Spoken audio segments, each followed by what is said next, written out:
if we ask the body to digest protein fat, such as an almond, it will produce very little salivary amylase, very much acid in the stomach. If, on the other hand, we ask it to digest high carbohydrate fruit, such as our mamey, a tropical fruit. I don't know how they ever got to call it mamey. I'll leave that to your imagination. What we find happen is that we produce a fantastic amount of salivary amylase. The alkalinity of our mouth goes as high as it can possibly go, and the acidity of the stomach is as little acid as possible. When the food drops into our stomach, no acid is produced because none is needed. When we put these types of foods together, highly alkaline requiring foods and highly acid requiring foods, we're sending mixed messages to our digestive tract. We're asking the body to do two opposing things in the same places. When we put ham and cheese, which are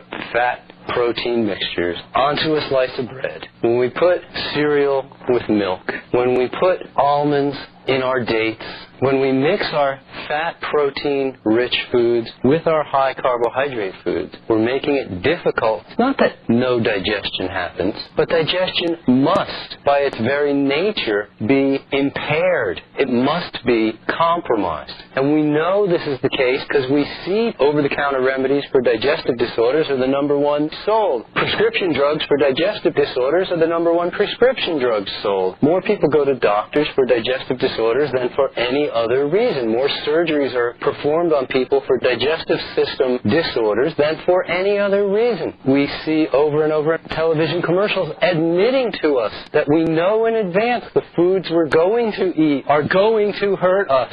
And they have their own say on what to do. What we recommend as far as what to do is to avoid those influences and substances that we know are going to hurt us, and to participate in those things that will allow us to have a healthy body.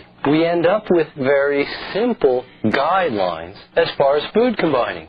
The first two revolve around carbohydrates in the form of starch. Carbohydrate starch does not combine well with protein, as we've just said, and carbohydrate starch does not combine well with simple carbohydrates. When we mix simple and complex carbohydrates together, the beer commercials tell us we end up with the production of alcohol and gas. The alcohol is no good for us, the gas is no good for everybody else. We've all had the experience of, it must have been something I ate, the explosive reaction, the body blowing up with gases, indigestion of a wide variety. To have to say it must have been something I ate rather than to know what. The two ingredients of many explosives are completely inert and safe to handle of their own. But you put them together and we end up with that explosive TNT that is unstable. The same thing can happen with foods. We don't recommend that you put carbohydrates in the form of starch with protein or carbohydrates in the form of starch with simple carbohydrates. For raw fooders, it becomes a much easier issue because we're not looking to consume complex carbohydrates. There are very few of them that we can consume. Yes, it's possible to soak wild rice. Yes, it's possible to soak some grains. We will talk about why those aren't optimum food sources for us anyway. In terms of the rest of food combining, what we're really suggesting is to keep it as simple as you can. To reduce the number of ingredients in the meal, to reduce the number of courses in the meal, to eat the water-rich foods first because they're not going to ever mix with the foods that are slower to digest, that will spend more time in our stomach. And to use the guidelines of food combining as stepping stones towards simplifying your diet so that we can say, I only had 5 ingredients in my meal. I only had 4 ingredients in my meal. Eventually we get to a point where we can make a meal of a food. How many people in the room actually know about what this food is, the mamey? Oh, a few. There'll be some tastes. It tastes better than the filling of pumpkin pie. Eventually, we want to get to a point where we're not food combining. So when people ask me, do you believe in food combining? I go, well, yes, I believe it exists. Do I practice it? No. And they get all upset. You don't practice food combining. Well, no, I don't practice food combining. I don't combine. I eat one food at a time. When I'm hungry till I'm full, and I find this works better, and I will admit to you, I understand if anybody's digging in their heels. I dug in my heels when I first heard that concept. What? One food at a time when I'm hungry till I'm full? How am I ever going to live with that? Well, I practiced. It got to be not only something I could live with, but something I prefer. In fact, all nutrients known to man are in this one piece of fruit. Granted, some of them are in very minute quantities, but they're all there. And in every piece of fruit, they're all there. Food combining at that point, we go, wow, there's 1 million nutrients. It's incredible food combining. The body is set up to handle it that way. One food at a time, when we're hungry till we're full. This is the ideal in food combining. Keep reducing the number of ingredients, reducing the number of courses in the meal, and you'll find digestion improves accordingly. That the worries about protein, fat, and carbohydrate become non-issues. As you take care of the quality of your foods, both the quantity of your foods and the nutritional concerns that go with them become a thing of the past. Why is heating food nutritionally detrimental? Why is it better to eat food as nature has presented it to us in its raw natural state? In the next 20 minutes, I want to try and give you guidance as to how you can not only become more inspired down your own path to rawdom, but also when other people approach you and they make comments such as, why are you eating rabbit food, or whatever it is, the typical common expression, you will be able to give a concise, scientific response that will knock their socks off. When carbohydrates are subjected to heat, let's first of all be clear what we know about when we say the word carbohydrate. Carbohydrate is a group of foods that can be subdivided into two little departments. If you see carbohydrates written, you'll see it written as CHO. It doesn't stand for chocolate. It stands for carbon, hydrogen, oxygen. And those two little subgroups, one subgroup are the starches, those things that you would put heat to in order to render them digestible by humans, because they're not designed for humans to consume. So it's grains and really starchy root vegetables. The other branch of carbohydrates is the simple sugars, such as fruit, which is the form which adult human beings are supposed to be taking in their carbohydrates. If you're a baby human, you take that in through the mother's breast milk in the form of lactose. Fruit.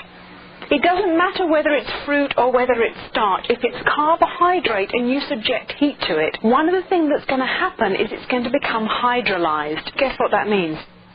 Bonds are broken with hydrogen on one end and OH on the other end. Yeah, that's a complex way of putting it. What is happening is it is becoming water saturated. If you put food in a microwave oven, you might not put any water in with it when you put it in there, but when you open the oven door, it's moist on the inside. When it becomes water saturated. When carbohydrates are water saturated, this means that they dilute the effectiveness of the salivary amylase that Doug was speaking about, and the amylase that's produced a little bit further down in your gastrointestinal tract. When carbohydrates aren't properly digested, they have a habit of fermenting, as Doug has spoken of.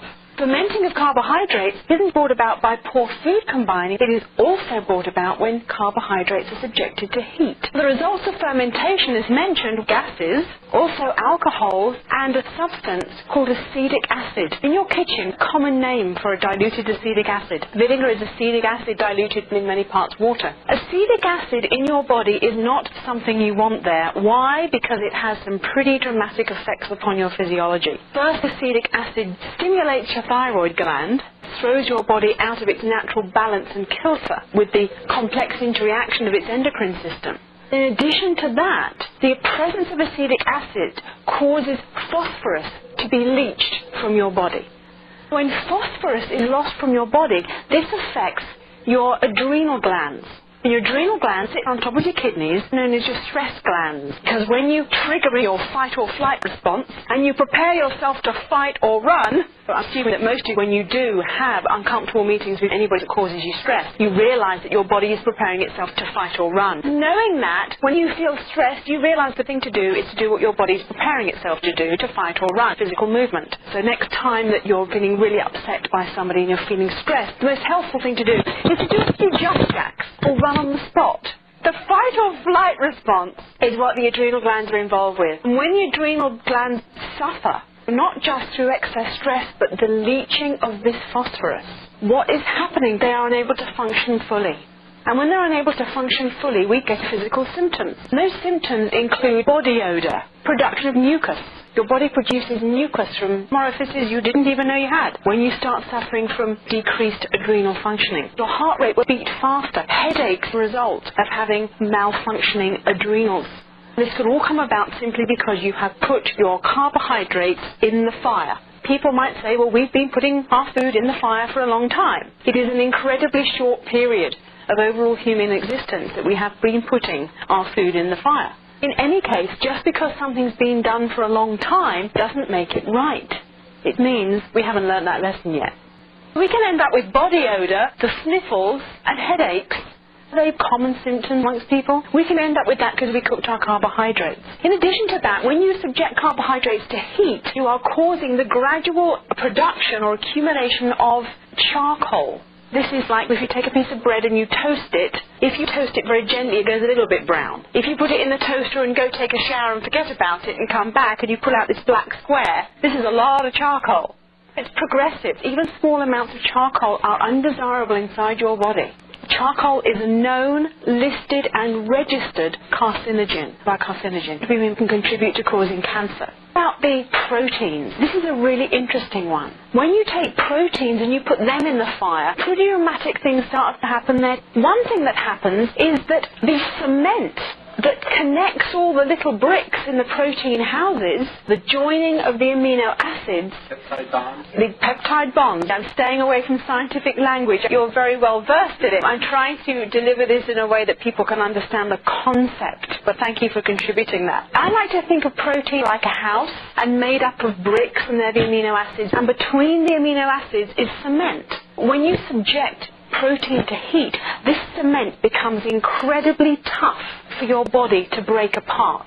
Because what your body wants to do is take proteins into itself and break them down into their amino acid forms, to do a demolition job on the house and break it down to rubble, into individual bricks. Then the body takes those bricks and builds the protein houses it needs.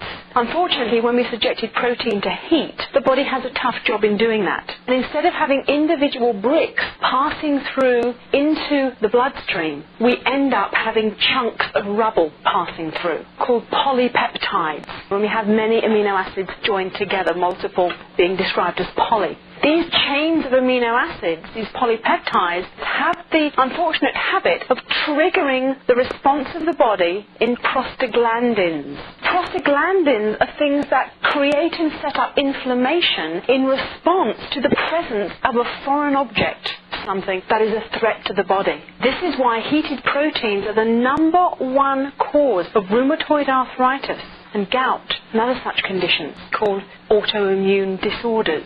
It's not a disorder. Your body isn't attacking itself. What happens is your body is trying to deal with something that's threatening its integrity, something that shouldn't even be in there, because we put heat on our proteins.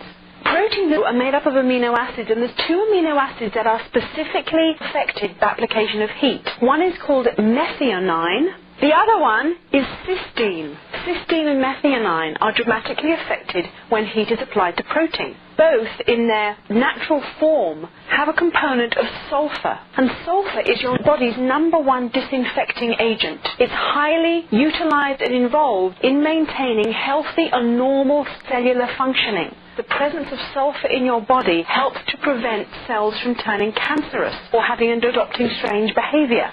The key issue, however, is the body can only use the sulfur when it is where it was supposed to be, attached as part of those amino acids, methionine and cysteine. Once the sulfur has been removed away, the body cannot use it. So as soon as you heat proteins, you compromise your ability to avoid the development of cancerous cells.